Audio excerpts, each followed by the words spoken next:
Simon yang terpaksa memikul salib. Sejarah bagaimana orang-orang Yahudi terpencar ke seluruh dunia sangat rumit. Banyak orang Yahudi tinggal di Alexandria, termasuk Antioquia di Damsyik. Dimanapun tempat tinggal manusia, selalu ada orang-orang Yahudi. Pada saat itu orang-orang Yahudi tinggal di mana-mana di seluruh dunia di bawah kolong langit. Israel, kerajaan utara, dirobohkan pada tahun 721 sebelum Masehi oleh Asur. Rakyat dari 10 suku terpencar ke seluruh dunia. Dan Yehuda, kerajaan selatan, dirobohkan pada tahun 586 sebelum Masehi oleh Nebukadnezar dari Babel. Banyak orang pergi ke Mesir dengan menolak nasihat Yeremia.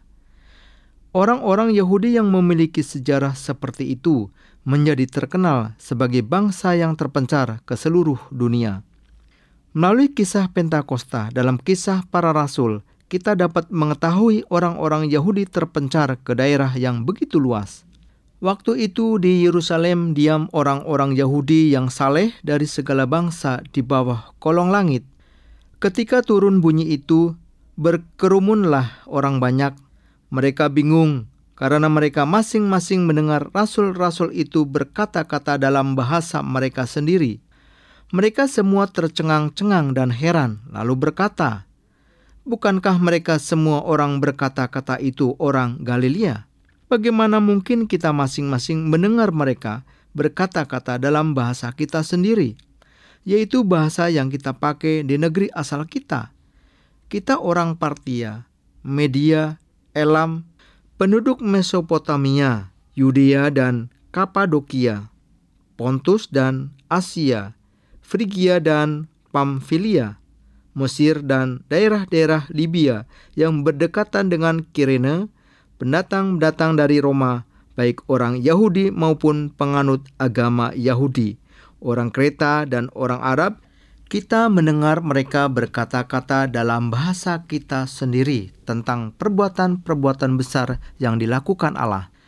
Mereka semuanya tercengang-cengang dan sangat termanggu-manggu sambil berkata seorang kepada yang lain, "Apakah artinya ini?" Tetapi orang lain menyindir, "Mereka sedang mabuk oleh anggur manis."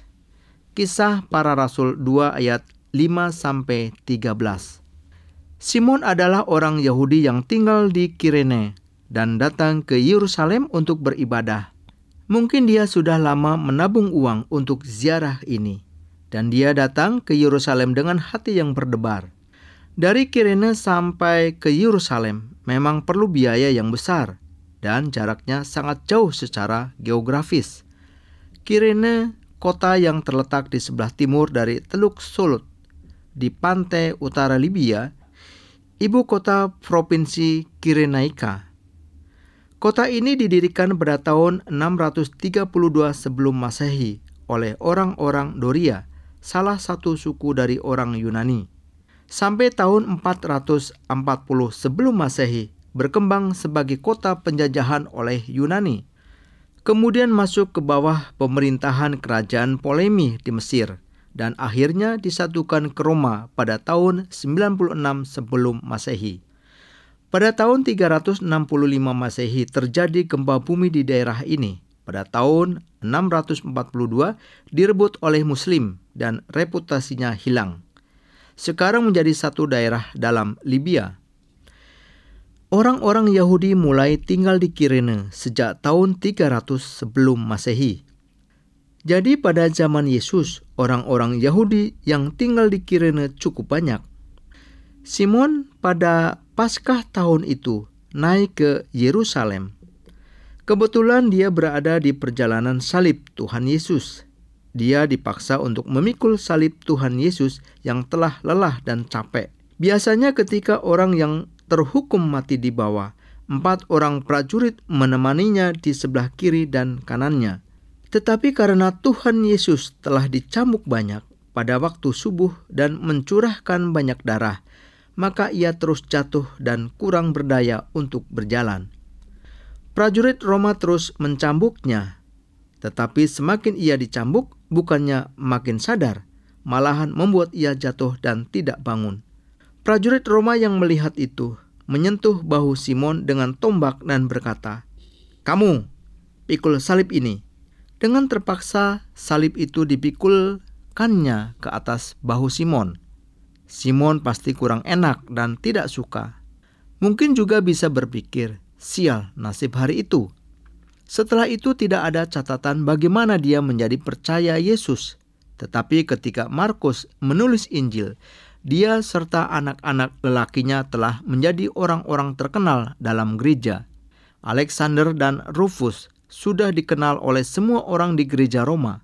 Kita dapat membaca bagian dalam kitab Roma yang ditulis oleh Paulus kepada orang-orang di Roma bahwa ibunya Rufus adalah ibunya.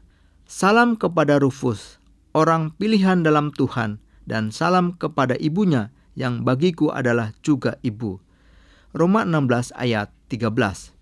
Kelihatannya Markus dan Paulus memiliki hubungan yang dekat dengan Rufus, anak Simon dan ibunya. Dengan ini kita dapat menduga bahwa Simon memikul salib pada hari itu dan telah menyaksikan Yesus dipako di atas salib itu. Ketika terhadap Simon dipikulkan salib, dia merasa kurang enak. Tetapi dalam peristiwa itu ada anugerah Tuhan Allah yang istimewa bagi Simon. Kita tidak tahu apakah dia berada di Yerusalem hingga peristiwa Pentakosta. Tetapi di antara orang-orang yang menyaksikan turunnya Roh Kudus, ada juga orang-orang yang datang dari daerah-daerah Libya yang berdekatan dengan Kirene. Kisah Para Rasul 2 ayat 10.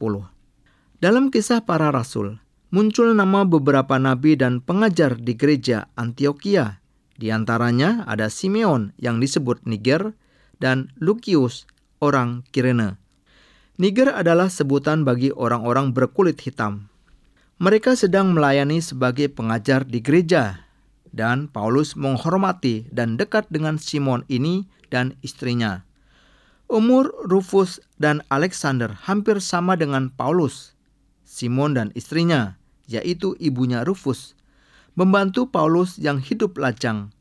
Barnabas dan para pengajar yang dipilih oleh Tuhan yang melayani di Antioquia.